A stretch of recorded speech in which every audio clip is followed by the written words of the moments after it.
all of the problems, if not most, which are in the taxi industry, including the violence and the killings, are products of the apartheid system and the apartheid intent.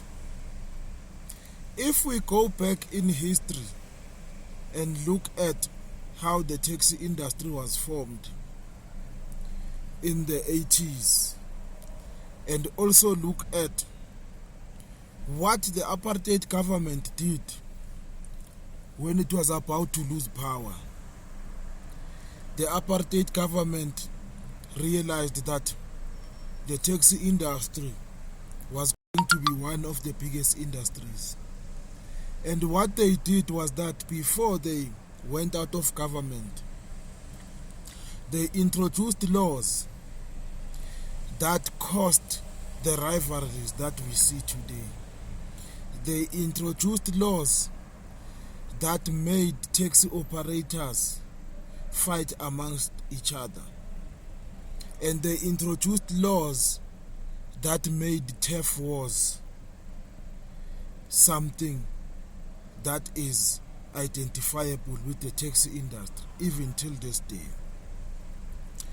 If we also look at the fact that the violence in the taxi industry is something that is still going to be prevalent, and the government will not be able to solve it. The reason for this is that the officials of the government themselves, even people who are in the law enforcement and other state institutions in influential positions, they are also involved in the taxi industry. Some of them, they secretly own taxis. Some of them, they have relationships with the big taxi bosses who are untouchable and invincible.